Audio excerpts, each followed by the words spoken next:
Hello and welcome to another episode of the CG Garage. This is episode number 274 featuring Mike Golden of 3 Marks, who is an awesome guest. And for those of you who are listening to the podcast or traditionally listen to the podcast, this is your opportunity to see the podcast. This is our first inaugural video version of the podcast that we're doing. So stop it and go on YouTube and check it out on YouTube if you want to check it out, because it's pretty fun. You can get to see Kristen and I talk, right, Kristen? Yeah, so fun. Yeah, so much fun. So Mike was a really great guest. He's an incredibly intelligent person and really fun to talk about in terms of business. He was going to be a guest for us at Total Chaos. Unfortunately, as you guys know, that event got canceled, but we were excited to have him on as part of the podcast. So Kristen, why don't you tell us what your thoughts were on that podcast that I recorded with Mike? Hi. Well, I love the podcast. And Mike, I've got to know him for the last few months because I've been working with him a lot on Total Chaos. So it was interesting just hearing about his career and kind of how it went from philosophy to 3 years on a fishing boat in Alaska, back to art and architecture. And just being from D-Box and Kit Bash and now having his own company, 3 Marks. I really like how he deals with clients. It's the client and artist relationship. Yep. The way he explains it and does it, it's different than most people. But I think it makes the process a lot easier and happier on both platforms. Yeah, he's definitely. I think you nailed it. It's really the way that he approaches clients very differently. He makes them. He feels like he feels like he's offering them something completely different, but giving them a lot more value. But really, what he's doing is not that much more. But it definitely has a great relationship. Anyone who's going to be out there starting a business and selling services like creating images for customers could definitely learn a lot from Mike's process. Yeah. Really cool guy, really nice guy too. We're up there in Portland, Maine. So this was one of our distant podcasts, which is why we decided to record it on video. So it's a lot of fun. Definitely recommend it. Now we do have some big announcements. Kristen, what is the first big one? All right, so V-Ray 5 for 3ds Max beta is now available. That's right. That is a huge deal. That is a huge deal, huge deal. I have been writing some blog posts about it. There's some big things going on in it. One thing I would definitely say is that it's got the new frame buffer in there, which is a huge change. It is the main way that you interact with your renders, and it has a lot of interactivity in it, including the new light mixer built right in, a completely new layered system of looking at and manipulating your renders. It's a big deal, guys. It's a really fun, cool stuff. There's also a lot of changes being done on the materials. It's making it super fast, including an entire new material library with something like 500 plus material. I think there's more. There's a lot of materials in there that are available for people to drag and drop into their scenes. So there's just a ton of work that's been done and amazing stuff on the teams. And if you're asking when is it coming up for Maya or when is it coming up for Revit or when is it coming up for SketchUp or whatever, it's all coming. Don't worry. It's all coming, trickling out. We always traditionally start with Max because that's the way we've always done it. And we don't try to release everything at once because it'd be a nightmare. So every few weeks, it'll be another product coming out. But this is the first one for V-Ray 5. And yes, some people were shocked to find out that V-Ray Next was actually 4. So we skipped the number and called it Next. Okay, so a couple of other announcements. What's going on, Kristen? All right, so we've announced this the last few weeks, but the education collection is out. And this includes all V-Ray products except for Katana and Nuke. And we do have, it is for Phoenix, for Maya and Max are also included. But it's $150 a year for this. Right. So if you have, if you're an educator or you are in school and you're currently studying and you want, basically have an EDU address, you can get V-Ray, all of V-Ray, with the exception of Katana and Nuke, but most people are not many people are using those. But you can get pretty much all the packages of V-Ray, including V-Ray for Unreal, V-Ray for Modo, everything. But you can get those for $150 a year. It's a great deal, really good deal. So go ahead and check that out. But if you do not have an EDU and you'd still like to learn V-Ray for Maya, you have another option. What is that, Kristen? So it's V-Ray Personal Learning Edition is out for Maya. That's right. And that is free, completely free. So you can get the PLE license of V-Ray for Maya. And there are definitely restrictions in there, but it's plenty good to be able to do, to learn, even create your own personal projects. That's the only restriction. You can't really use it for commercial projects, but it's really cool to see what that, to have that abilities for people to check it out. So check it out, V-Ray for Maya PLE edition. Do we have any other announcements? I don't think so, right? That's about That is all. That is it. Okay. So remember, we are trying this new podcast in video format. If you guys like it, let us know. We'd like to do it more. It is definitely more work on my side, so I need justification to do all this extra work. And for Kristen and I to look our prettiest for you guys every week. Yeah.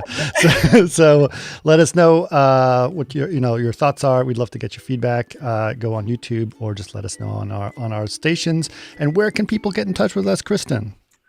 All right, so you can go to facebook.com/CG Garage Podcast or chaosgroup.com/CG Garage. Perfect. And if you guys just want to email us and you don't want to go into social channels and put comments on, you can just email us. That's pretty easy. labs@chaosgroup.com is our email.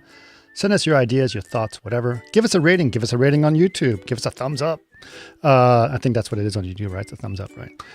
But if you're on Apple Podcasts, give us a rating. We would love to hear from you there. And, give us a review and share us with your friends. All right. With that being said, please enjoy this amazing podcast with Mr. Mike Golden. Welcome to another CG Garage, where the Chaos Group talks.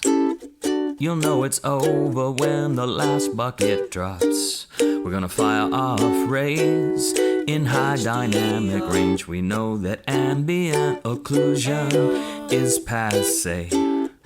Global illumination won't lead you astray. And while image-based lighting is really swell, you need to make sure everything has Fresnel. The digital to analog Polaroid is amazing. Yeah, I mean, and if you really think about it, it's kind of ridiculous that I'm basically there's a lens that's going through you, right? That's the lens that's doing the video camera. And then that's going through this screen, and that's coming to me. And then I'm taking a screen capture of that. Then I'm going to transfer that to the cloud to this phone. And I'm going to take this phone and place it onto a thing. And the output is a Polaroid. And then I take that Polaroid and I scan it with an Epson scanner. And that becomes, it's so ridiculous. That's like the story of why Kodak's still alive, but not doing amazingly. There you go. It is kind of hilarious if you really think about it. Absolutely it is. Well, cool, man. This is great. How are things for you? All in all, not bad. I got to be honest. Yeah. I work from home. My wife works from home. We have the baby home now, so that's a change. Yeah. And obviously, like works, jobs are getting canceled or postponed or kind of like, we'll get back to you in a month or two. Right. So that's not awesome, but I got my girls at home, so plenty of family time and just kind of trying to enjoy myself and stay productive. So yeah, we'll get through this, Yeah. How about you? It's kind of cool. Actually, I've actually been able to work a lot from home, which is, my job kind of enables that to happen. I've been saving 2.5 hours a day of traffic, LA traffic. This is a blessing to everyone in LA. Yeah, I know. So that's kind of nice. Kids doing school from home is a little bit more disruptive. How old are your kids? 10 and 13, almost 14. Yeah. And So are you teaching? Are you doing the homeschooling thing? They're doing homeschooling thing. My wife's helping out with that. Unfortunately, my wife has been furloughed for now because of they can't technically move an entire flame out to our house right now. So that's not going to work. But we're figuring that out. So she's helping out with that thing. I am actually recording this podcast from my kid's bedroom because it is actually the best soundproofing around because of the giant bunk bed that's in front of me. Bunk bed, lots of comforters. Yep, lots of comforters, lots of stuffed animals and stuff like that. So that's helpful. But yeah, that's basically where we are. So, it is what it is. Yeah, I feel like, there's not much that we can do about it. My sympathies really go out to like the people that are a little bit bigger than me studio wise. Like, Right. small firms that have like 4 or 5 people and don't have the money to keep everybody on through this. And I can't imagine what they're going through. But, Right.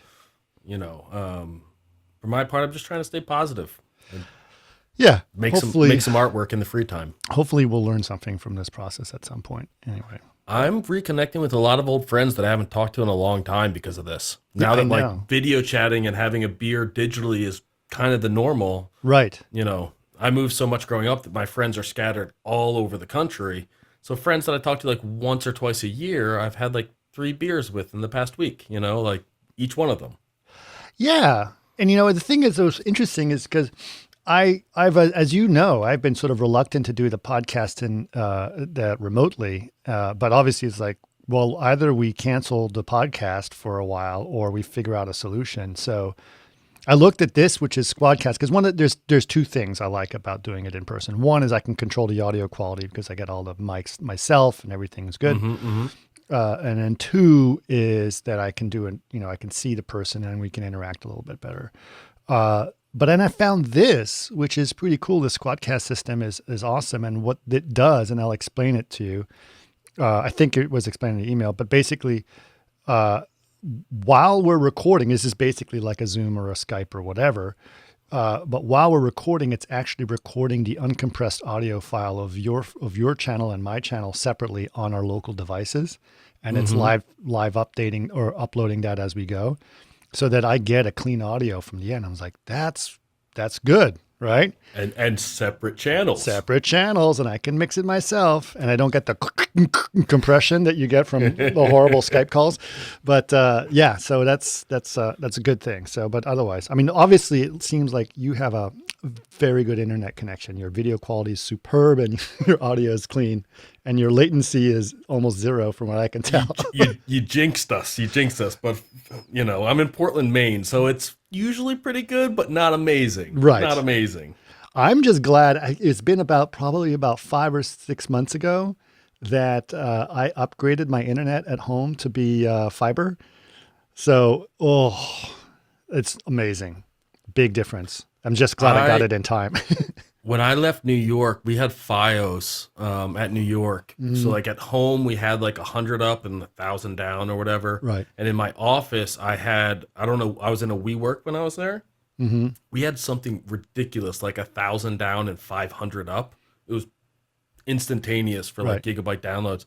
And then here we're sitting at like 10 up, 100 down. And I'm like, if I pay for 2, is there a way that we can double all of that? Right. And they're like, there's no way to do that. I'm like, there's got to be a way to do that. But Well, it's working. What I got AT&T fiber, and I'm getting, and I think I'm paying like $75 a month for it. I'm getting 300 up and 300 down. that's awesome. Yeah. That's amazing. I'm paying the same. And the only reason I didn't go to gigabit is because like most of the devices in the house are on Wi-Fi, so they wouldn't take advantage of it. Wi-Fi is not fast enough for gigabit. My internet's faster than a Wi-Fi connection. Shit. 5G's not getting it done. Yeah. Anyway, that's enough geeking out about the internet. Let's talk about you, Mike. How are you doing? Besides that, let's get a little bit of history. Let's get let people know a little bit about yourself. You've done a lot of different things in your life. I've been a little all over the place. It was not a straight direction at all. Right. I was born in 1980. No, we're not going to go that We're not far going back. there, but we can go with what's inspired you to do what you do. I mean, you know, before I got into like really any type of like visual art in undergrad, I did philosophy and creative writing in Chicago. Wow. And, you know, from there, I fished on a boat for 3 years in Really? Alaska. Yeah, charter fishing boats, to be clear, not the deadliest catch stuff. Wasn't risking life. Oh, so you were doing charter fishing, like sports fishing? Yeah, sport fishing in Alaska for like halibut and salmon for the most part. Nice. And after a couple of years of that, I'm like, you know, I always liked architecture and I liked fine arts, and I don't want to be a fisherman for my entire life. And so I went to get a graduate degree in architecture, and within the first couple of weeks realized that don't really enjoy designing, and I don't think I'm that good at it from an architectural standpoint. But the image making, I get really excited about. Like all the design work is just a means to get to the point where I get to make an image of it. Right. And And so, I finished my degree there, but had no intention at any point going into actual design. And so you architectural got into the design. CG part of it pretty quickly, I'm assuming?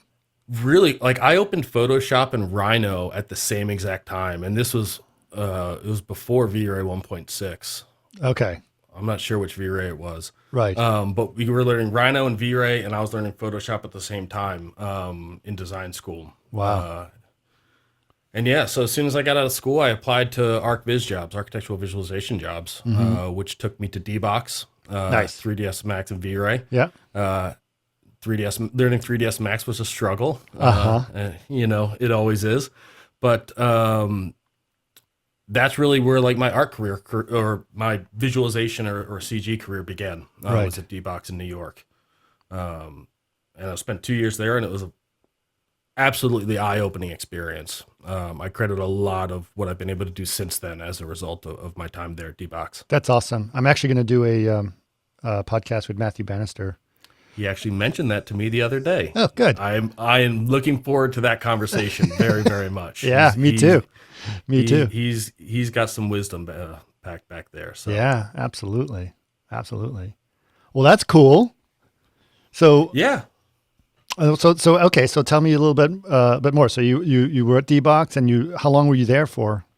I was there for 2 years, and I fortunately got to work very closely with Matthew, who's obviously the founder, and I'm not sure what his title is now.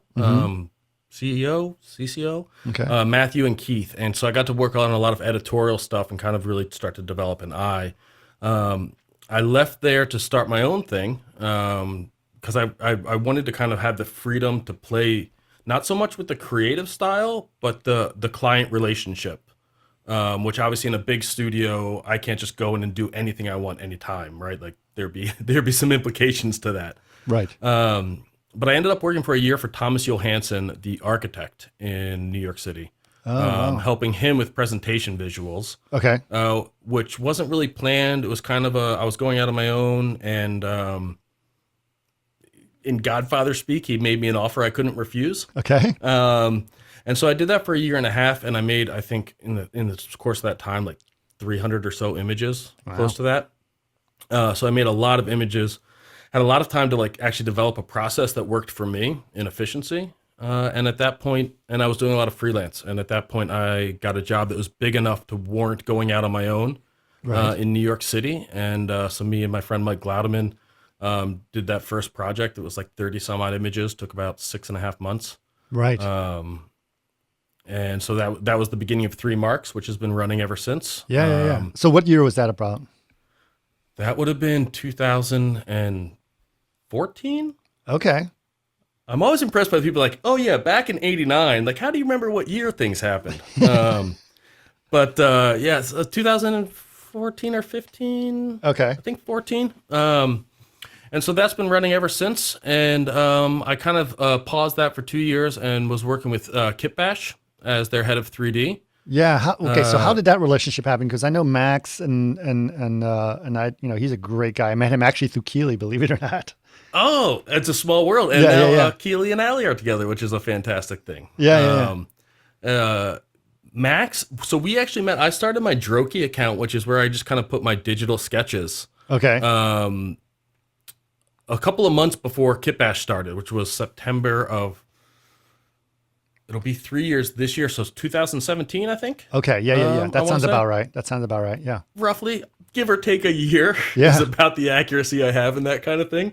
And so I started it completely anonymously. My now wife, then girlfriend, was the only person that really knew I was doing it, just because I kind of have like a perfectionist nature, and I wanted something where I could make things and share them, but not actually be like tickled by this could be a little bit better, that could be a little bit better. And I happened to be like one of the first people to make an image for them. Really? Finished work. Yeah, I'd finished work one day, and I was looking through some design blog or a CG blog, and there's like Kit Bash, Gothic set, and I'm like, that looks like fun. We should explain, because I know you and I know what Kit Bash is, and some of our listeners may not have all that knowledge. So give a little synopsis of what Kit Bash is, and you can, and also I'll let people know that you guys can go back and listen to the Max Berman podcast I did because he talks about it as well if you want more detail. But give a quick summary if you can. Yeah, so Kit Bash is making kits of themed, mostly architectural models for people in the concept world, in game design or game production, Right. to use to create whatever they want, really, right? Like if you want to create an Art Deco world, there's an Art Deco kit for that. Then they consist, like generally speaking, of about 30 buildings per kit, Right. that all kind of fit into a style, whether it be Gothic, Deco, modern, kind of all. They've got to be up to like 40 kits by now. They I have think. a lot. Yep. Yeah, a big catalog. And so they come textured and basically ready to roll. So if you're creating a world and you don't want to model every building in that world, because that would take ages and ages and ages, this will, get you almost all the way there. Right. It's really been s- very useful for concept artists to just throw in a bunch of buildings in the background, compose it the way they want, and then they can use that to paint over or just render because they're all like you said, they're texture ready and shader ready as well. I know there's there are V-Ray shaders on all of them as well because I work with Max obviously and Yep, gave him yep. all his V-Ray licenses. I was there for the development of all of that fun of getting all that ready. Yeah, so it's a really cool thing that they've got going on. You can do in a night, which would from scratch literally take a month and a half. Right. Right.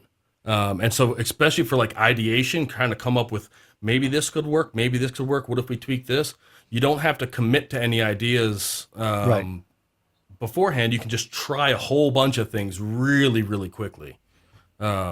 Which is why I literally I saw that the night it came out just completely by chance, and I was like, yeah, I'll pour myself a whiskey, and 2 hours later I had an image, Right. and I posted it on Instagram and kind of forgot about it, to be honest. And like a month or two later, I got an email from Max and Banks saying like, we want to give you your free kit. How can we get in contact with you? And at that point, Droki was still entirely anonymous. Right. And I'm like, oh, I guess this is the time I need to reveal who Droki is.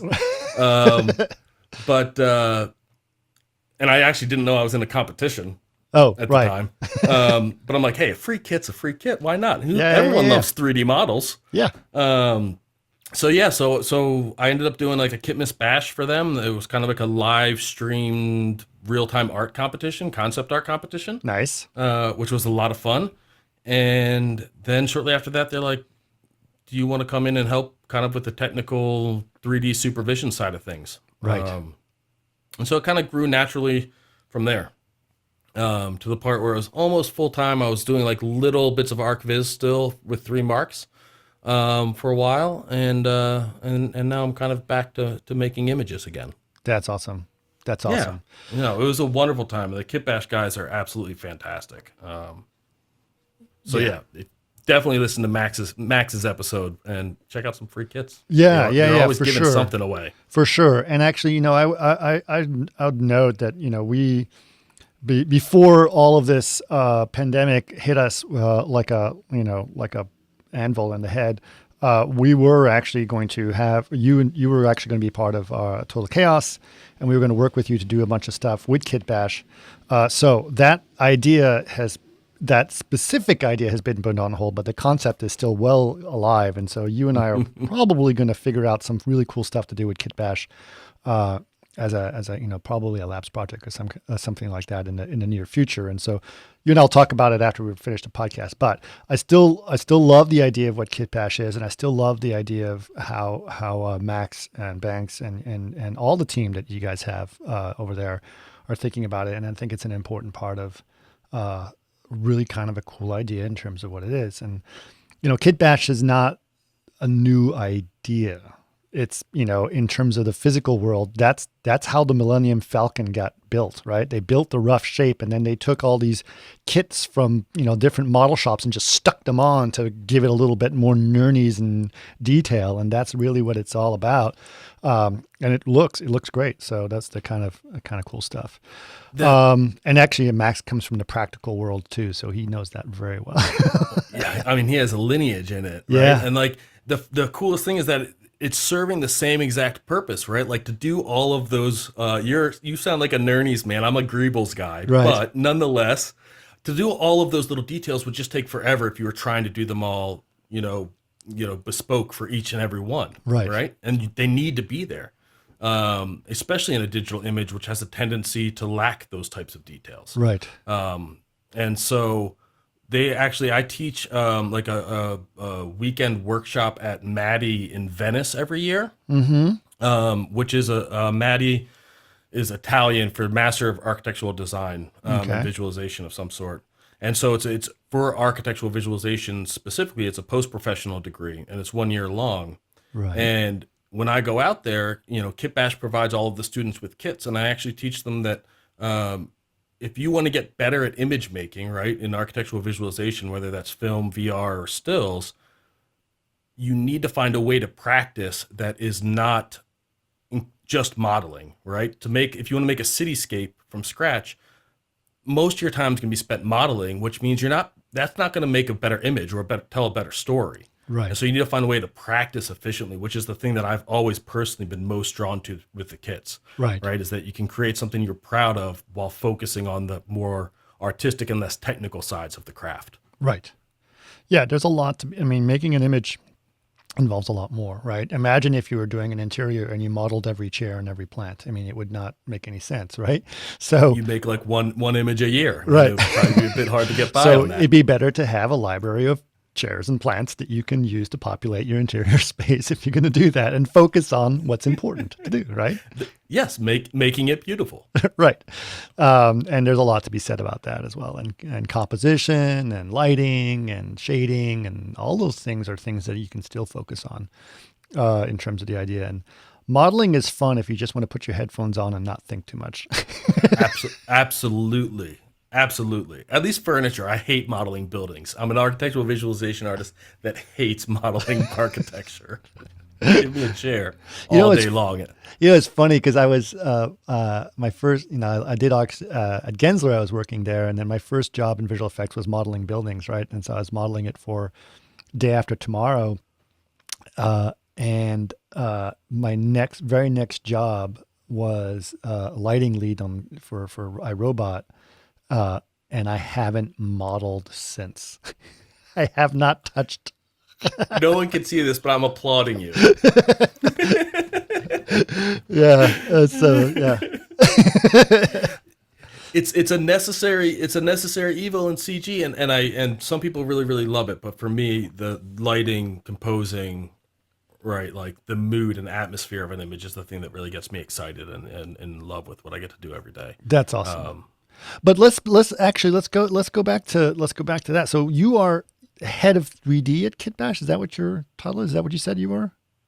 Yeah. You what? We split ways back in November. Oh, okay. So I was head of 3D there for 2 years. Okay. Thereabouts, roughly speaking. Again, we've already established I'm not great with timelines. Right. But yeah, their team is growing rapidly. Right. And I like making art, essentially. Okay. So like what they needed and what I wanted to be doing all day, kind of those paths started to diverge. Okay. So you focus back on your architecture visualization group, right? Architectural visualization, and I'm still making lots of sketches on Droki and back to more pushing pixels, let's say. Right. Okay, cool. Well, then let's talk a little bit about that. What are some of the pushing pixels things that you're actually involving in right now? So I can't talk about any of the things that I'm currently working on as per normal in ArcVis. In about a year and a half, they'll all be out. Most of my work tends to be in the kind of luxury residential world. I think probably because I came from D-Box, which they tend to be in that niche. Right. The vast majority of my work's there. So usually big projects, a lot of towers in New York City. Mm-hmm. Projects that generally are looking at like 30 to 50 images per project to market it and to sell it before it actually gets built. Got it. And so my whole focus, the thing that I kind of get most excited about from the business side of making art is how can how can we refine that client relationship such that I'm loving every minute of making images and you guys are super happy with what I make at the end. Okay. Which was kind of that initial impetus to leave D-Box when I did, was how can we figure out that relationship such that I'm not frustrated because I'm making changes that I think are making the images worse, and you're not frustrated because you feel like you're not getting the images that you thought you needed. Right. Which I think, as a young artist, you think that if you make great art, if you make beautiful imagery, that will be solved just by making the great images. Right. And I think that the truth of that is that that's a client relationship and communication and process question. Okay. More than anything else. Great. Yeah. But there is something I remember. So what we should tell people the first time that you and I met in person was actually at the ASAI conference here in LA, right? Yes. Yeah. So, back in November or the fall, anyways. Something like that. Yeah. Again, we are both bad at timelines right now. But yeah, it was around that time, and you gave a really interesting talk about how to think about images and how to charge people for what the work you're doing. And I thought it was a really great idea for people to understand the difference between, what it was, because so much of the architecture visualization world, and I'm talking about even before digital, was all based on it costs you, X amount of dollars per image, right? You need a rendering, it's this many. You need 5 renderings, it's this many. You need, and this many times 5, right? So it was always the same thing. And there was a thing that you said that basically said, no, I'm going to not pretend that the second image of the same space shouldn't cost as much as the first image. And I'm going to look at it very differently. And I'm going to offer something that's going to be more valuable to the customer. And you did it in a way that didn't make it seem that you were basically going to undercut everyone, but you were just giving the reality to the customer. So can you just give me that philosophy? Because you had a really great pitch. I know I'm paraphrasing, but I was thinking about it for a long time. So just give that pitch, because if anyone's going out there, because we have a ton of people that do architecture visualization that listen to that. And a lot of people that are, sitting in their basement churning out renderings for people, and your philosophy was really interesting. So go ahead and tell that story, because that was really good. I will, and I'm so happy to hear that it resonated. Oh yeah. So like the traditional model, if we look where it came from, the traditional model of CG had so much work done in post, and like all of these, every little flower was added and adjusted in Photoshop. And so you really had to lock in a camera at the very beginning and say the camera's not going to move now, right? So as to not have to redo work down the line. Right. But render engines have gotten, in the last 3 years, let alone the last 10 or 15 years, have gotten so much more powerful that the raw output from these things is pretty close to finished, right? At least for my workflow. I should probably caveat the whole thing that this works for me. And there's also enough content out there that you can get a bunch of models of flowers or building, of people and furniture, everything, right?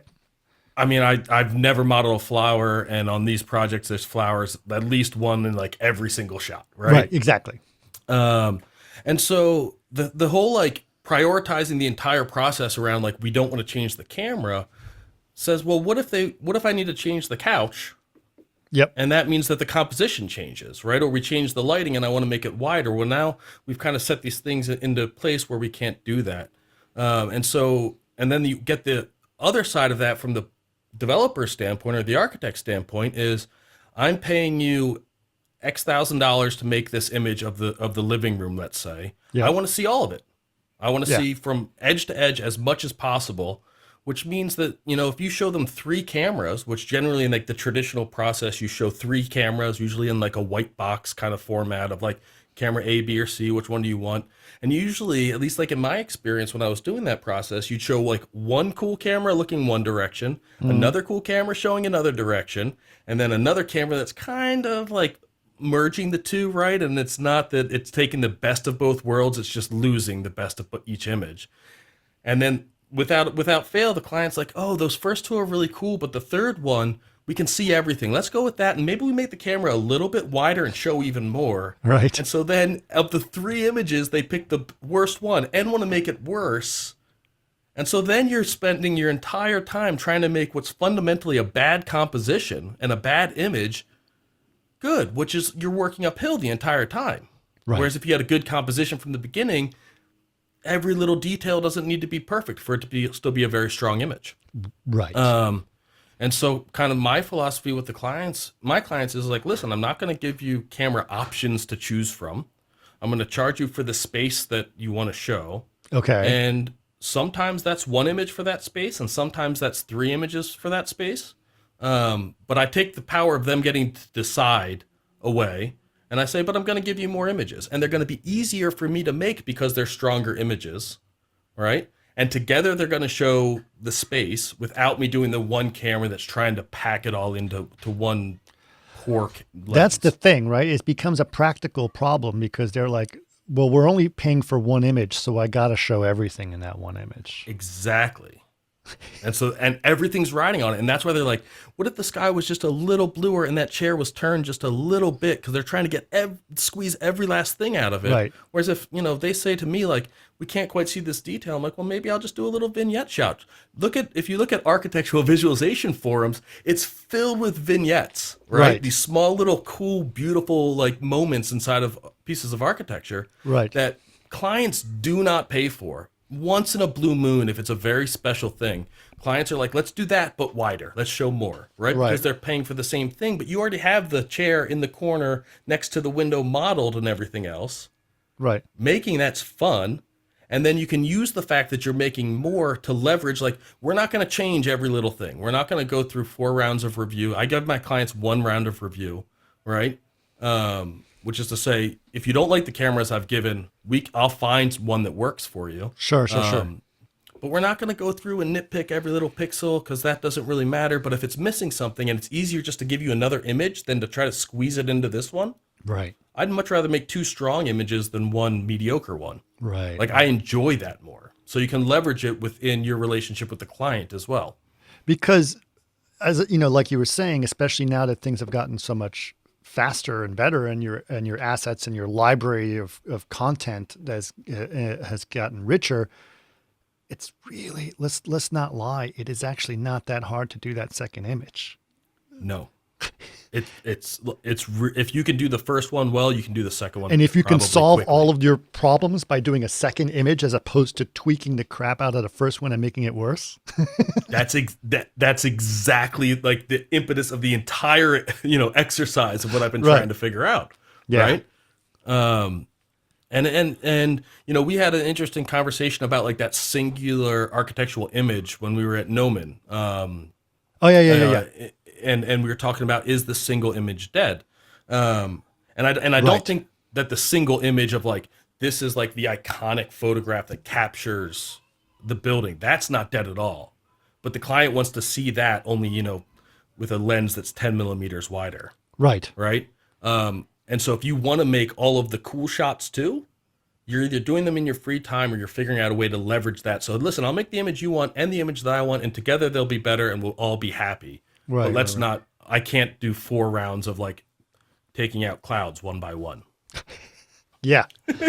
Yeah. We should actually explain to people what that was, because it was, besides your talk, you and I and several other people were on a panel to talk specifically about, what the world of visualization has become today, and especially in the digital world, and whether static images is still a valid thing for architecture. Obviously, the days of a shiny brochure are not as big as they used to be. No. The days of a website are definitely still around. And so there's a website and there's going to be images on that website. But there's a lot more kinds of content that's being developed out there. There's moving images and interactive interactive content and stuff of that nature. What is your impression of that world and how that's, what that means? I'm all for it, right? Like I don't actually I've never done anything in VR as far as created it. And there's a lot of people that are kind of in my shoes that are like making stills or maybe even animations or films, however they want to call them, Right. that are very worried about this movement. I think it's an amazing tool that does a lot of things that I don't want to try to do in still images anyways. Right. Right? Like it's one more tool for a developer to describe a project, and it takes its effect on the still image, I think, is that it takes away the explanatory role. It's like that's the part that it's chipping away at. Okay. And so like the aerial image that kind of shows how it sits on the block and it takes forever to make and it's never usually that much fun. That's better done in VR or AR, right? Like you can give a better client experience Interesting. of Yeah. describing and understanding that space and the relationship to the buildings itself if someone can look around. Right. Right. Or even like the VRs where you look down at a flat map and through a phone or a tablet, you can actually, walk around the map and actually kind of look at it from like a God's eye view. Right. Right. Those are amazing tools. I think that the pressure that it's going to put on the still side of things, because like my love is for the still image. Okay. Yeah, of course. That's The not going pressure- away. No, right? Like photography still exists. Right. Right. But like think of like what's happened with photography. I think that CG, especially architectural visualization, is going through a very analogous time, which is that whereas 25 years ago, if you had the equipment to do professional photography, your level of competence or artistic merit was less important than it is now. Right? Okay. Because now everyone has that equipment. So the only thing differentiating you is kind of the soft skills of how you're using it. Right? And you could go back 100 years. Literally, you had to be a chemist to be a photographer. Right? Right. It was more of a scientific than an artistic job. And so, but now we have, professionally, what would have counted 20 years ago as a professional quality phone or camera on our phone. Right. And so it's really said like, your unique take and your voice through that medium is what is separating architectural photographers and all photographers. Right. And I think that with CG, especially with the advent of VR and AR becoming more and more predominant as a means to explain projects, but also the fact that like render engines are really good now, Yes. right? It's not hard just to make a photorealistic image. Nope. It's just it doesn't take a lot of technical know-how. So now if anybody can do that, what separates, like an average architectural visualization render from like an architect or from a not particularly gifted studio versus one that's actually worth paying money for? Yeah, I agree. Now tell me if you agree with this, because I'm sure you will. But I work for Chaos Group. We make V-Ray, right? And the fact is, you do not need, you shouldn't be spending most of your time learning V-Ray. In fact, if you're spending a lot of time learning V-Ray, then you're not necessarily using V-Ray correctly, because V-Ray out of the box should work pretty well. It's not, you shouldn't be tweaking a bunch of settings, right? Default settings is way better than anything else. So instead of spending your time learning how to use V-Ray, spend your time learning how to compose an image or how to these are skills that are much harder to master and take a lot more practice than that it should be done and should be learned in that way, I couldn't possibly agree with that more. Because 10 years ago, right, like you had to kind of understand an irradiance map to get a good result. And yep. even and if you need to were- know how to tweak it for every image and every condition. Now, Exactly. now if you're using an irradiance map, I'm going to come by your house and I'm going to slap your hand. the difference in like the settings that I change is like sample count is about the amount of tweaking that I do, and usually I just You're not leave it- using irradiance maps, are you still? No. Okay, no, good. no. Yeah. Oh yeah. -4, -2. Oh, no. I'm coming over. I'm slapping your hand. I don't care about this virus. Right. Like really at the end of the day, I change the resolution and I let it render a little bit longer. Yeah. From Exactly. draft to final. Right. Yep.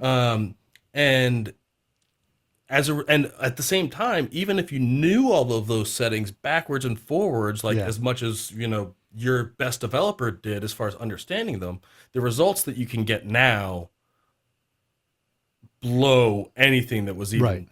close to it, like as straight out of the frame buffer, 10 years ago, like couldn't touch a bad test rendering now, Right. as far as quality goes. Yeah, and the fact is, I mean, especially in things like V-Ray, these are systems that are based on physics, right? So real systems, right? So really, your camera is way closer to a physical camera than reality, right? So if you just used materials the way they are and put them on there and they represent things, they will react like they would in any kind of physical condition.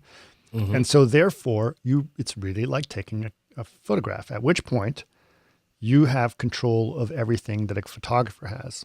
What it looks like, what depth of field are you going to use, what f-stop are you going to use, right? What kind of lighting? Do you want a cloudy day? You know what? You have the power to move the sun, which a photographer does not have. So you get to play God. You can play God, right? So there are definitely a lot of things that you can do out there to create a great image, and it comes from art. And those are the hard things to learn, right? Yeah. Like, I can tell you, I can still kick off some irradiance map numbers if someone wants to try V-Ray 1.6, and like it wouldn't take that long to understand them. Yeah. But as far as like, why is this composition better than that composition, or That's the hard one. why did you move the light to 110 degrees askew from the camera as opposed to 45 degrees, right? Like those are. Every case is different, right? Like, yeah. And it's just takes a lot of time and practice, and I think struggle basically of like fighting with, why doesn't this look good? Does this look better? Does that look better? Oh, this time that looks better. I think it's because people want to have a way to quantify what's good and what's bad, right? And if I tell them this setting is bad, then it's easy to quantify that. Yeah. And like if you say backlighting an image is bad and they take that into their head, they'll never backlight an image. But which is wrong. That's the best way to do things, right? Right. Right. And that's the thing that frustrated. That's the thing that frustrated me in VR, because there were so many quote unquote rules to VR. And it's like, how can you have all these rules? It's such a new medium. Like never move a camera. It's like, really? Okay, I understand the whole nausea thing. So maybe there's some things that we can follow there. But I actually saw a bunch of VR where people are moving camera where I didn't get nauseous, right? Yeah. I get in a car every day. I don't get nauseous, and it moves. It moves, and I'm fine. And I'm on a plane, which I can't even see outside on, and I'm fine on that too. Right, yeah. So there's something called relative motion, right? And so there's acceleration, and there's all these different things. So anyway, so it's just one of those things like you make people need something quantifiable to make it easier for them to understand or to learn from, and it's really, really hard. I remember, man, when I started in architecture school, and I loved art, so I was a double major in math and fine arts, and which is an amazing combo. Yeah, and I went to architecture school, which seemed way more analytical in some ways compared to fine arts. And so we started, here's your problem, right? Because architecture is presented as a problem. Art is not presented as a problem, but our design degree is providing solutions that other people wouldn't think of. Right. So here's a problem, and I'm like, great, this is a math problem. I'm like, no, because the result is subjective. And I'm like, but there's got to be a solution, And it was so hard for me to come up with that grasp of like, you got to have that. I mean, it's the same thing when you're doing your images. Here's your problem. The problem is you have this space and you've got to make it look good. Your result is subjective in the end. Yep. You can achieve the goal, but it's a subjective result. So that's got to be fascinating, right? Well, excuse me. Yeah. It's such a hard thing to wrap your head around, because you have to say you can work forever on these problems, right? Like, yeah. That's, you don't know when to stop.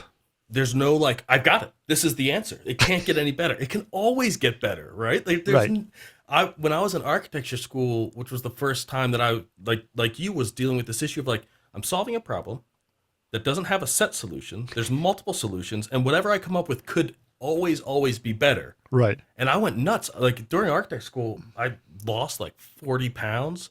Really? A lot, because I didn't sleep. I slept like a couple hours a night at most. Right. And when I don't sleep, I'd lose my appetite. It wasn't like an eating problem or anything else. It was just 2 days would go by and I'd realize I hadn't eaten anything besides 3 gallons of coffee. Yep. And so you have to start like learning of like, okay, I need to find a pace for myself where I'm saying like, I think this will read better. And then you have to continue refining that because if you're doing this as a job, your opinion's not the most important opinion at the end of the day. Right. Yeah. If we all just made the images that we wanted to make, no one would ever get paid. True. Yeah. It's true. You know? Well, what's the, I mean, there's several ways to look at that.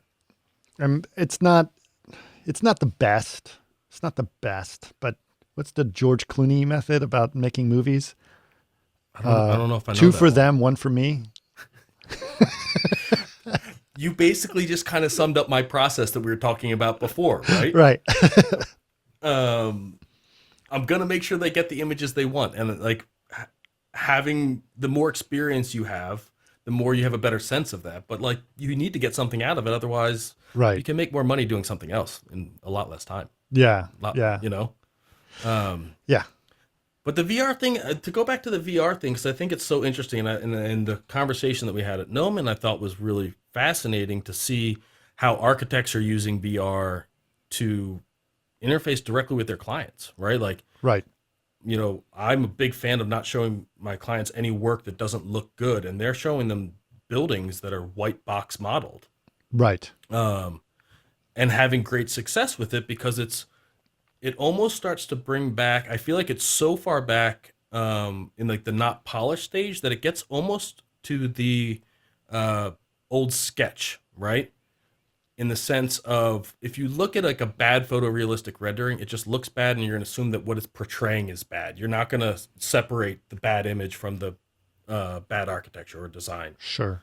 Right. And that's one of the things that Thomas Johansson was really big on and why he hired me was that he found that when he used to show things in just 2D drawings and material samples so that the client had to imagine what the space was going to look like. They couldn't make the jump.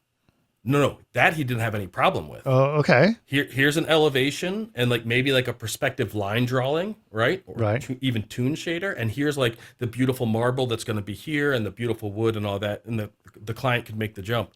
But as soon as he had like some of his like junior architects that knew a little bit of rendering, make a bad attempt at photorealism, that's what stopped them dead in the tracks. Interesting. So they could imagine it with the physical materials and Actual samples then a material. rough representation of the space. That makes no, like literally a line drawing of an elevation. Got it. So that there's nothing photorealistic for them to kind of feed off of. It's entirely imagined, right? Right. As opposed to giving them just enough to be like, that doesn't look good. Yeah, but it's not a good rendering. You have to imagine it. Well, if you show them a little bit, they get stuck there. And I feel like with the VR, they get the chance to be like, this is what the space is, but it's clearly not finished because it's all white. Okay. So like, I don't show white images ever to my clients because I'm not selling a design. I'm selling my portrayal of that design. So, because I like to relate everything to everything, would you say that what the semi-realistic images that the junior architects were doing was kind of like the uncanny valley of ArcVis? It was. That's exactly what I would call it. Really? It's exactly because it's too close to being photorealistic, not to That be it confuses them as to what the realism is, right? exactly. Like a sketch is a sketch. You know that, like if it's literally drawn, Right. you know that it's not a photograph. So you can fill in all the blanks in your mind, but if someone is too close to filling in the blanks, you can't make the jump to what it's going to be, right? Yep. Okay. Have you read Scott McCloud's Understanding Comics? No, but I've heard of it. Yeah. Is it about the space between the comic book lines? That's one of my favorite parts Yes. of the book. Yes. I haven't read it, but my friend Dan Thron, he mentions that a lot. He's like, it's the anticipation of the punch, and then the after the punch, and then in between there is the punch, but somehow you filled in your mind that something got punched. But in the actual drawing, in the gutter, it happens in everyone's mind. We're all complicit, right? Right. And the same thing. He has a like the chart, like the ultimate abstraction is a word, right? Right. And then you have like a stick figure. We can draw a smiley face, and everyone is happy to imagine that as a human, right? Right. 2 dots and a arc. a smiling human. And Right. depending on how you're telling the story, they can place themselves, they can personify themselves into those three little marks. Right. But as you get closer and closer to a photograph of a human or something that actually resembles them, Right. your attachment and closeness to that gets further and further away. Right. And he looks at like a lot of Japanese comics, which are rendered. Some of them are rendered almost photorealistically in the background, right? Still drawn, but like to a very realistic nature. And then you get to the faces, like manga faces. Again, a couple of lines. Keep it simple, because if you get too close, even in a comic, which is supposed to be drawn, that uncanny valley still exists, not just in film and CG. Yep. I totally get it. I've somehow over the years I've found so many things that are become the uncanny valley of some kind. I even saw a joke at one point that said that Canada is the uncanny valley of the United States. It's kind of close to American, but not quite. So when you get there, you're a little confused. Doesn't sound right. Or No, smiling. I love Canadians, so don't. No. They're just too polite, just a little bit too. It just confuses you. Well, especially if you were expecting New Yorkers. Yeah, oh yeah, I know. Anyway, so yeah, I totally agree. I totally agree that that's the case. And then there is so much that you can do to fill in the blanks, right, in your mind, and your imagination is so much more powerful than something that's being represented in some kind. And unless you're going to go all the way and represent it 100% real, it's just never going to be there, and it's just going to confuse people in the end. So yeah, totally makes sense. And there's a interesting correlation to that, or at least that I think is a correlation. It's not so much an uncanny valley, but it's like where you're putting focus. Yep. Especially in a still image. The architect Le Corbusier, Oh, of course. right? He actually did a lot of architectural photography as like a hobby while he was designing and kind of defining modernism. And he has this one picture. I want to say it's in Villa Savoie, but it doesn't really matter. It's in a kitchen. Okay. And, like it's a 1-point perspective. It's a very clean, well-composed photograph. Yep. But there's a half-eaten like sliced loaf of bread sitting on the table. The door is ajar, and the like one of the cabinets is pulled open just a little bit. Okay.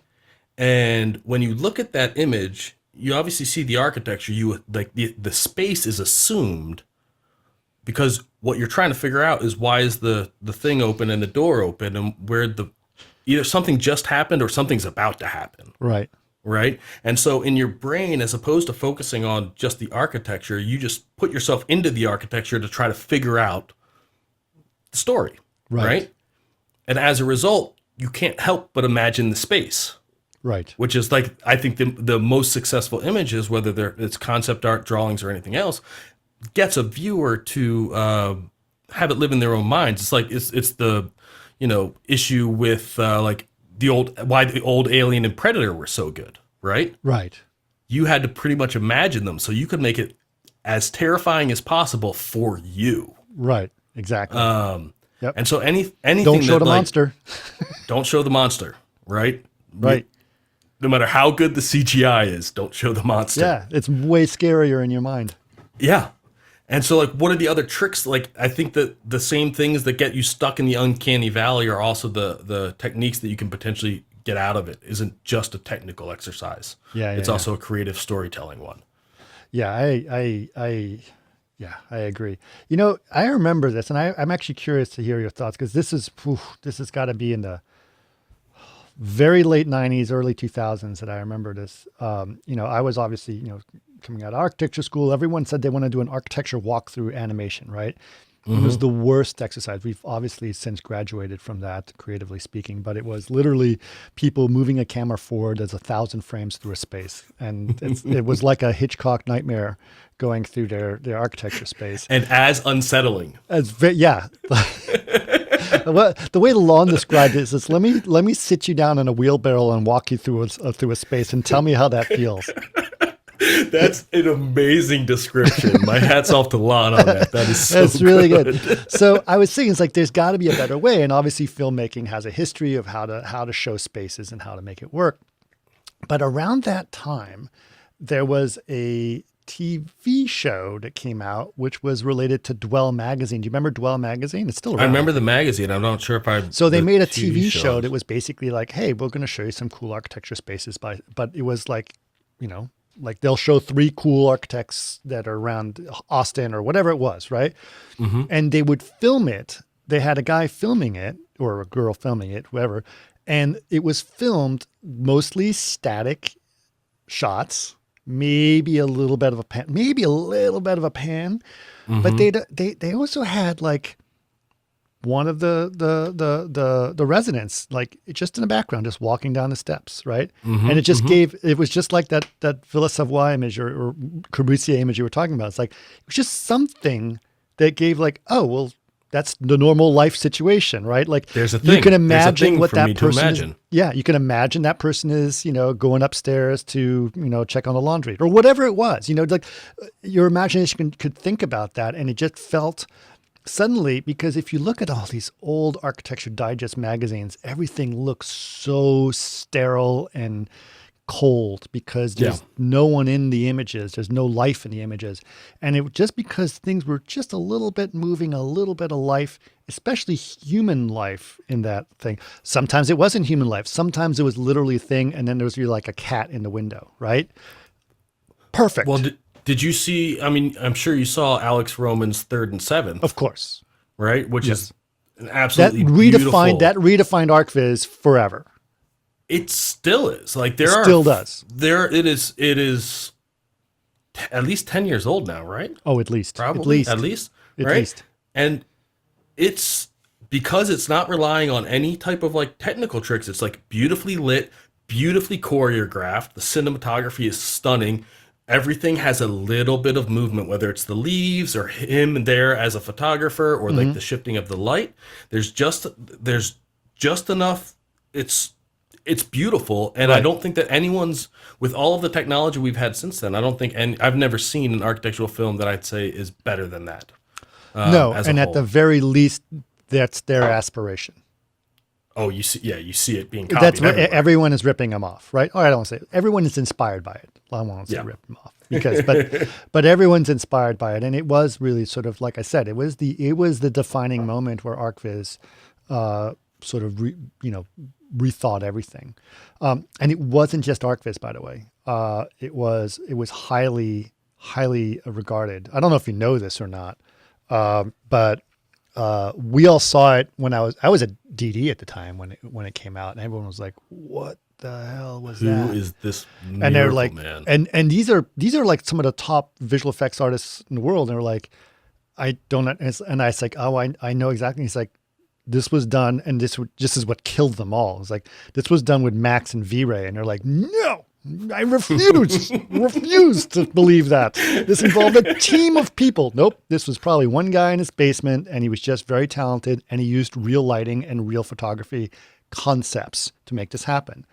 But one of the people, for example, that this sort of like got someone's attention was actually David Fincher. I don't know if you know that. David Fincher No. reached out to him. Yeah. And so Alex Roman, we actually ended up working with him on a few shots that David gave him for A Girl with a Dragon Tattoo.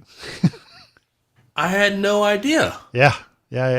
He doesn't have like much of an online presence. He's been No. teasing a new film about, I think, dance or ballerinas or something. I've been wanting to have him on the podcast and talk to him. Apparently he's very hard to get a hold of or to nail down, but yeah, that's it's a big part. Yeah. He's very important, but I do see it, if you look at most ArcVis today, or at least at the very least, anyone that's doing like what you're saying, the personal work, right?